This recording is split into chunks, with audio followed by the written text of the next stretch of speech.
大家好，我是云飞。前段时间小伙伴的爱车和别人撞一起了，好在有惊无险，人没事。但小伙伴从这个时候起就老想要整个行车记录仪啊，防止下次遇到这种意外的情况，自己没有办法调一个这个行驶录像。我虽然没有碰到过这种情况，但我的宋婷工作室被别人给剐蹭倒是真的，当时心疼极了。但他没有停车监控，也就不了了之。去年过年前，西日麦联系我，他们有一款还没有发布的行车记录仪，问我想不想体验体验。这不瞌睡刚好给送枕头过来嘛，于是我们一拍即合。你可能觉得七日麦好像有那么一点点耳熟，他们的主要业务是行车记录仪，且在行业里面也是佼佼者。安装师傅一看是七日麦，都说：“哎，你是行家。”这个大家说好用吗？好用，好用。七日麦的质量是很好的。所以这个视频时间跨度有那么一点点长。之前我分享了一些汽车的小配件，前段时间又分享了安装充电桩，大家也都蛮喜欢的。希望这次的分享也可以帮助到大家。记得点亮收藏，我们开始。哇，东西好多啊！70迈的这个行车记录仪，这个是后路摄像头，这个是停车监控线，这就是产品了。哇，还挺小的嘛，这样一个插头啊。USB 线，这个是4G 停车监控线。这可能是个4G 模块吧。然后这个是后置摄像头，我靠，要走好多线啊！对，钉在后面，然后后面有一个摄像头。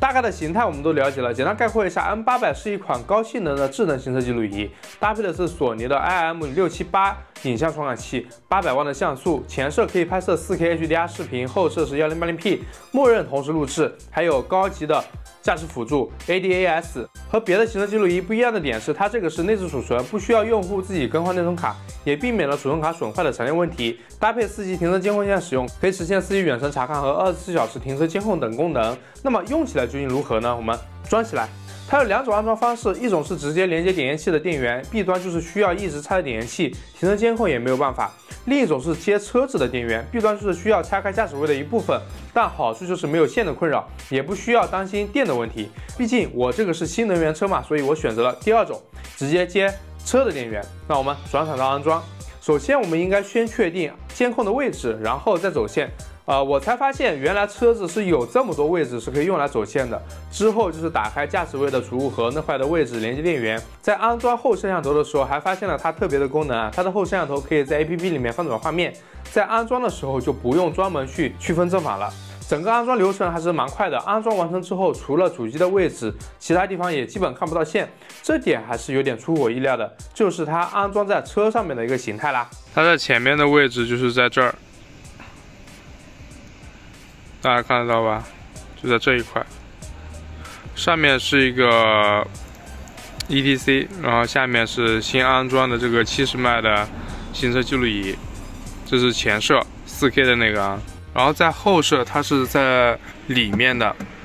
它在里面，然后隔着这个玻璃去拍摄后面的一个情况。连接手机 APP， 激活4G 物联卡，所有的准备工作就完成了。我们可以直接点击直连记录仪 ，M800 会自动开启热点。我们连接 WiFi 之后，回到 APP 即可看到画面。我没有用过其他的行车记录仪，只能和送自带的来做一个简单的对比。这个 4K 的清晰度还有传感器的差距还是非常巨大的。F1.7 的大光圈，画面质量果然很出色。拍摄视角是146度，说真话就是在车道上行驶，基本上6个车道都可以覆盖，而且可以切换到后摄。后摄也有 HDR 规格的视频录制。记录仪本体只有一个按键，功能就是开关机和开关无线热点，全部功能集中在软件上面。这个我们待会儿细讲。在车辆熄火的时候，自动会切换到停车监控模式，这个模式会自动检测碰撞，比如开关车门之类的碰撞就会监测进去，并且自动上传到云端。我们可以自己设定一个2到24小时的监控时长，车辆启动之后会自动切换为行车模式。你也可以设置自动开启热点，但我个人还是不太建议，因为连上热点需要在手机上面点一下依然使用数据，不然手机就没有网了。它的软件给了我们很多可以自己自定义的空间，录制的画质、编码的格式、视频片段的时长、录制的速度水印、经纬度水印，然后就是是否开机允许远程直播、停车安防。它除了碰撞检测，还有缩时摄影，就连缩时摄影都可以选择2到24小时，功能上真的非常全。这真的满足了我对智能行车记录仪的全部想象。从安装到现在已经过去了1个多月，我也使用了蛮久。我来说说我的一些看法。先讲缺点，只有一个，就是在美观程度上，因为不是专用的，所以在副驾会看到明显的一些线缆，但在主驾就几乎没有影响，因为全部被挡住了。这是我在副驾的位置，在副驾这边是可以看到这些的。然后我们在主驾的话，一般是这个情况，这边这个线缆的话，它是基本上是看不到的，我们得非常这样子去看，它才能看得到。所以这对于主驾的影响来说，微乎其微啊。其他的都是优点。而且我还发现了它的另外的用处，因为它的前摄真的非常的不错，使用了最新的索尼传感器，也使用了索尼独家专利的 Stylus 2夜视技术，又增加了自然色彩算法、车牌聚焦算法，路上的车流记录、动态范围都非常不错。就拿我们送自带的行车记录仪来说，这个质量我们就先不看了啊，质量这个大家一眼就看得出来。然后这个车牌我们可以放大看一下，然后我们再来看一下70迈的 M800。这个4K 的画质我们就一眼就能看得出来，这里就不多讲了，这个是质的差距。然后就是70迈专门针对于车牌的一个聚焦算法，然后大家可以一起来看一下这个车牌，它是做了突出的显示，它是比周围的环境会有更加明显的一个算法的处理。然后大家再可以看一下这个车流的清晰度，基本上都没有什么运动模糊，都是保证了每一帧的清晰。就咱们看他们两个的对比，虽然是挺不公平的啊，但是我们可以明显看到 M800 在流畅度还有色彩上都是吊打它的。原因就是它采用了 HDR 的这个算法嘛，天空的高光还有这个暗部的对比，还有整体的细节都比自带的要好了太多太多。特别是它这个降噪的算法啊，我们可以明显察觉到这个质量差距来自于哪里，在哪些地方会比自带的好，然后又好在哪里。比如说这个颜色，它虽然不是那种特别艳的这种颜色，但是它可以明显的看到场景的一个细节，还原了整个天空的这个颜色。对于一台行车记录仪而言，这个颜色已经非常不错了，所以这完全可以当做一个拍摄风景的摄像机，到时候我做视频也可以放一些它拍摄的画面。而且我还发现了一个小点，拍摄的视频可以加特效、显示速度信息，拍摄的照片还可以加水印，这玩的真溜啊！当然这只是它的一个方面，更多人还是在记录方面有着更加明确的需求，所以我们直接来看夜晚的表现吧。它在夜晚也做了超感光的夜视算法优化，大大提升了夜晚的拍摄质量。我们还是先来看一下宋它自带的夜晚拍摄，它是一个什么样的水平。讲真的，就这个水平真的只能看个马赛克啦。